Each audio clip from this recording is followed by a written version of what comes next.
구독자 여러분 안녕하세요. 럭키세븐입니다. 오늘은 에너지 절약, 특히 전기 절약에 대해서 한번 이야기를 나누어 보겠습니다. 에너지 절약, 전기 절약의 모든 내용을 다 다룰 수는 없겠지만 특별히 조명과 가열 두 가지 분야에 대해서 한번 살펴보려고 합니다. 옛날에 TV 광고, 공익 광고에 이런 캠페인이 있었습니다. 한 집 한 등 끄기. 한 집 한 등 끄기. 우리나라의 총 가구 수가 구체적인 숫자가 얼마인지는 잘 모르겠지만 대략적으로 한 1000만 호 정도 된다고 가정을 하고, 한 집에 등 하나를 또 얼마짜리 등이라고 할까요? 30W짜리 등 하나를 절감을 하면 얼마예요 이게? 3억 와트에 해당하는 전기 에너지를 절감을 할 수가 있습니다. 자, 그런데 이거 잘 지켜지겠습니까? 정말 투철한 애국심을 가지고 지키는 가구들도 물론 있겠습니다만, 내가 불편한데 그런 거 꼭 해야 돼 라고 생각하는 분들도 있을 수가 있는 것이죠. 그렇습니다. 개인의 불편함을 유발하면서까지, 자유를 침해하면서까지 한 등 끄기를 강요할 수는 없습니다. 하지만 그런 불편함을 주지 않고 절감을 할 방법이 있다면 어떻게 하시겠습니까? 이미 오늘날 대다수의 가구는 LED 조명으로 세대 교체가 되어 있겠지만, 아직도 예전에 설치된 백열등이나 형광등을 그대로 이용하는 가구, 혹은 개인적인 호불호 문제로 인해서 LED를 꺼려 하는 가구가 분명히 있을 것입니다. 그런데 효율을 놓고 봤을 때 기존에 나왔던 그 어떤 조명의 형태보다도 LED 조명의 효율은 굉장히 좋습니다. 백열등 같은 경우에는 투입한 에너지의 10%도 안 되는 아주 적은 양만을 빛으로 전환해서 이용하는 반면에, LED 같은 경우에는 투입한 에너지의 80% 이상을 빛으로 얻어낼 수 있는 아주 획기적인 조명이라고 할 수가 있겠습니다. 그렇기 때문에 이렇게 백열등을 LED로 교체하는 것만으로도 굉장한 전기에너지 절감 효과를 가져올 수 있습니다. 물론 LED가 장점만 있느냐 하면 꼭 그렇지는 않을 수 있습니다. 그러나 LED 조명도 괜찮은 품질의 것을 사용을 하면 그런 단점을 상당히 많이 커버할 수가 있고, 다양한 색상을 선택할 수 있으며 수명 또한 매우 길다는 굉장한 장점들이 아주 많기 때문에 선택하지 않을 이유가 그리 많지 않아 보입니다.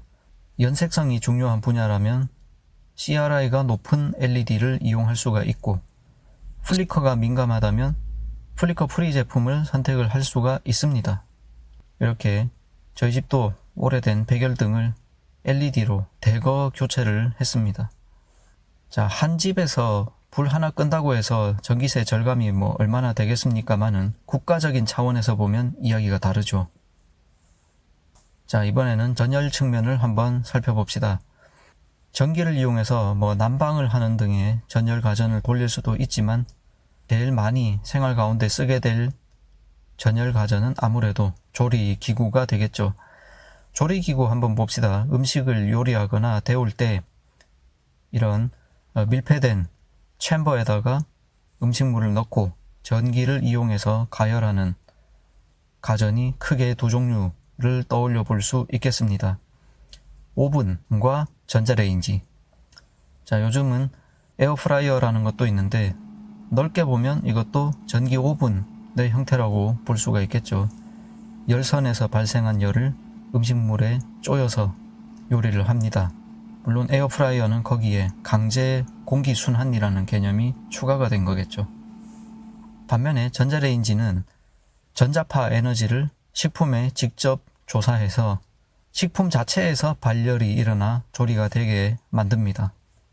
어떤 차이가 있을까요? 이미 만든 열을 식품에 전달하게 된다면 그 과정에서 미처 다 전달되지 못하고 버려지는 열이 반드시 생기게 마련입니다. 그런데 후자의 방법을 택하면 버려지는 전자파의 양은 극히 일부에 해당하고 절대 다수의 전자파가 식품에 도달해서 그때 열로 바뀝니다. 손실이 굉장히 적습니다. 오븐으로 20분, 30분 조리해야 될 것을 전자레인지에 넣으면 5분, 10분 내에 조리가 되는 것이죠. 에너지를 적게 쓰고도 원하는 목적을 달성할 수 있습니다. 물론 요리의 형태에 따라서 전자레인지로 불가능한 요리가 있을 수 있습니다. 그런 것들을 차치하고 일반적인 조리, 일반적인 데우기 용도라면 전자레인지가 굉장히 효율이 좋다는 것은 부인할 수 없는 사실이 되겠습니다. 자, 이번에는 가스레인지 대체용 조리기구를 볼까요? 전기 에너지로 팬이나 포트를 데우는 조리기구를 보면, 자, 전기레인지가 있겠고 그 다음에 인덕션이 있습니다. 이 둘의 차이는 뭘까요? 아까 오븐과 전자레인지의 예에서와 유사하게 전기레인지 또는 핫플레이트는 전기 에너지를 우선 열로 변환을 먼저 합니다. 그래서 시뻘겋게 달아오른 핫플레이트 위에 팬이나 포트를 놓고 가열을 하겠죠. 이 과정에서 굉장히 많은 열 손실이 발생합니다. 팬이나 포트에 다 전달되지 못하고 버려지는 열이 생긴다는 거죠. 그런데 인덕션은 어떻습니까? 인덕션 기구 자체에서 열이 발생하지 않습니다. 대신 이 경우에는 용기에 제한을 받죠. 금속 용기여야 됩니다. 스테인리스 같은 금속 용기여야 합니다. 그러면 여기에 전달된 빠르게 변화하는 자기장이 유도 기전력을 만들어내고, 이 유도 기전력이 도체인 조리기구를 따라 순환하면서 주울열이 발생을 해서, 자, 열이 어디서 생깁니까? 조리기구 포트나 팬 자체에서 열이 발생합니다. 손실이 없습니다. 물론 조리기구에서 식품으로 전달되지 못하고 날아가는 열이 있겠지만 애초에 전기레인지에서 조리기구에 전달되지 못하고 버려지는 열에 비하면 굉장히 적은 양입니다.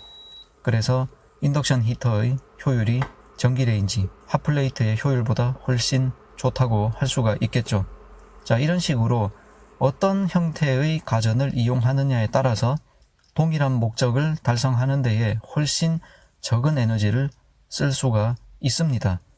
목적 달성을 하지 말라는 얘기가 아닙니다. 목적을 달성하는 방법에도 전기 에너지의 소비량의 차이가 있을 수 있으니 현명한 소비를 하는 데에 도움이 되셨으면 좋겠습니다. 자, 오늘 여기까지 하겠습니다. 시청해 주셔서 감사합니다. 또 더 흥미롭고 유익한 영상으로